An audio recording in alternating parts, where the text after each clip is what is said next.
this video I want to talk about something that I've been experiencing lately, and something that I think that I tend to believe is part and parcel to the objective we set for ourselves of self-improvement and transcending past iterations of ourselves that were so deeply entrenched in low consciousness, low vibration, and all manner of behaviors and thoughts and things that were, to say the least, not aligned with the all of the virtues that we should be striving for. And I think that when we get to a certain point, these lower aspects of ourselves that they come knocking at our door again. And I think this is because in past versions of ourselves, we were completely aligned, mind, body, spirit, emotion, with these these aspects of the low self. And so we were indulging them, we were feeding them with energy and strengthening them consistently, fertilizing and nurturing them, allowing them to grow up, spring up within us. And so now, for so long, that was our default.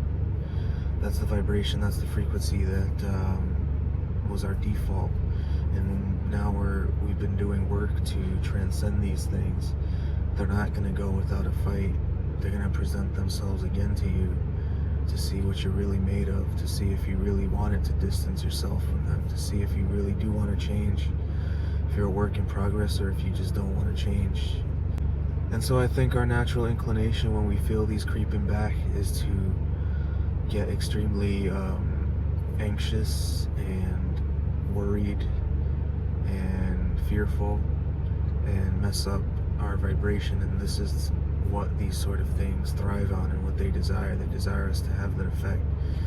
But we should welcome them. We should welcome them back as a challenge, and know that if we are really doing the work and really ascending and taking the time to feed the higher aspects of ourselves, that this false consciousness has no power over us, that we cannot be brought back to these low levels and these states that were, for the most part, devoid of virtue. But the wrong reaction to have is to be fearful and to be anxious, to let it cause you distress, because now you are feeding those states of being, and those are very powerful. Before you know it, they spread like a wildfire, and everything you've been doing, and all of the aspects of your higher self that you've been nurturing will be usurped by the extremely potent and cunning facets of the lower self. So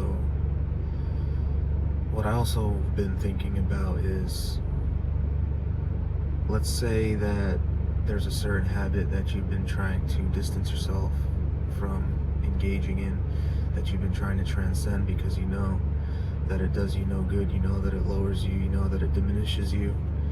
But at the same time, it appeals tremendously to your base nature, your carnal nature, your fallen nature. In a way, is the complete avoidance of it a sort of fear in and of itself? Because would the more prudent and the more virtuous way to approach this would be to engage it, but not take it to the point that you once did. So in other words, the virtue between the two vices. I've been thinking about that. So I don't know, it's kind of a question I'm putting out there. Should we run in the opposite direction at even the slightest resemblance of something that we're trying to distance ourselves from? Or should we put all the work in to be able to engage it, but not become enchanted by it, to not let it overtake us as it once did? Because I've been noticing that in my own life, certain things that I was once involved with, that even if I start to feel like I'm even beginning to tiptoe towards that path once again, then these feelings arise of dis-ease and disharmony and this sort of thing. So I know there's other variables in question here that pertain to this, be they, traumas, or be they certain things that go along with the stimulus. But I think overall,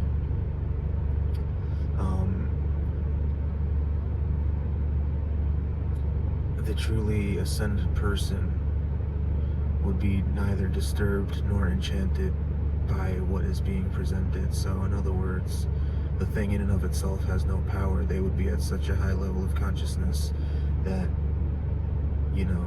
they would be in complete control of the way that their spirit and mind reconciles what's being presented to them, and the way that the meaning they ascribe to it, and all these sorts of things. Because a lot of times when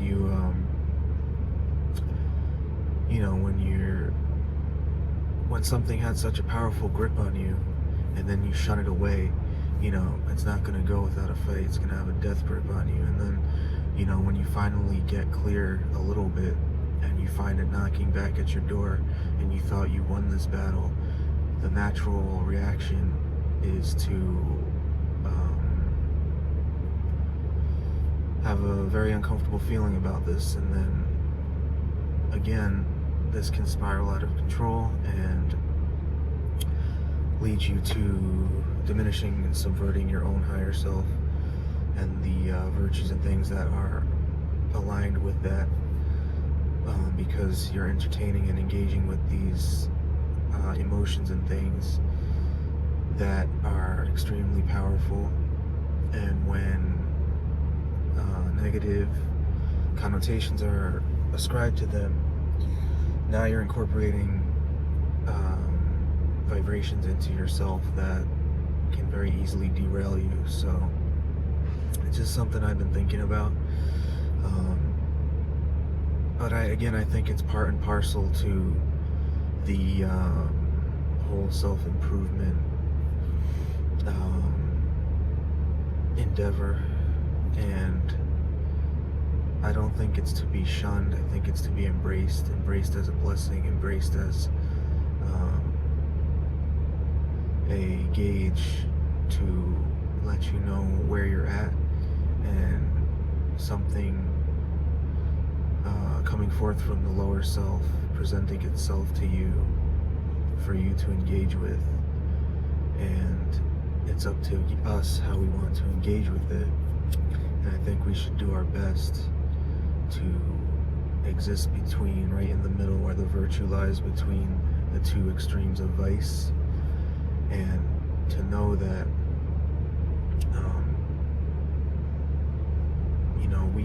we are in charge. We are in charge of the meaning that we ascribe to things. And at the end of the day, the same way that you were once so attached to this thing, that it was so integrated with the essence of your being, the ways that we at all costs distance ourselves from it is in and of itself an attachment as well. So whatever you guys think about this, leave your comments, leave your suggestions, any feedback, your points of view. I'd be interested in reading those, your perspectives and things, because a lot of times all we have is our own perspective. We're wrapped up in our own head most of the time, and when someone else comes across our perceptive field and they introduce their perspective, a lot of times it's like, that moment where that ray of light comes right through the clouds, and it's very beneficial, very helpful. So whatever comments you guys can leave, that will be appreciated. I'm trying to think if there's anything else I wanted to say on this. I do want to say that a lot of times with myself, I've noticed that I'll go a long while staying on, the wagon, so to speak, and then there'll come a time where the lower self does win out, and it can become discouraging again if you interpret it in that way, if you extract those low vibrations from it and fail to align your perception with the highest blessings that it can provide you. But there's something to be said for indulging the same thing over and over again, as if you feel that you are compelled, because it's sort of an excuse, it's sort of a cop-out to say, well, this is just part of the thing, and there are going to be times where I fall. This is true, but there is also a big aspect of it that is, how many times are you going to have to learn the same lesson? How many times are you going to have to do the same thing before you're strong enough to strip yourself of that aspect altogether, that you know doesn't do you any good, but that appeals to your carnal side? And some feedback on that would also be appreciated, because to a certain degree, you know, I believe there are aspects of determinism to this as well as free will. You know, some things I believe have been written, and others, maybe it's all been written, but not in pen and pencil, and we have a pencil with an eraser. So that's something else I wanted to say. I don't think that we should align ourselves with the idea that we are compelled, at the end of the day, that we are compelled to be pulled and pushed and swayed by the machinations of our lower self. But I think, as it says in the story of the Bhagavad Gita, the battle with the lower self is one that we will be engaged with for the rest of our lives, and that is the only true battle worth fighting, and that is the ultimate battle. That's what it's all about at the end of the day. So kind of rambling here. I'm going to end the video. If you could like the video, as I said, add your comments and things, suggestions, anything you might want advice on or a different perspective, I'd be happy to assist with that. Subscribe, share, check out my other channel, Ray Rivera. I do art and music, and stay tuned for more.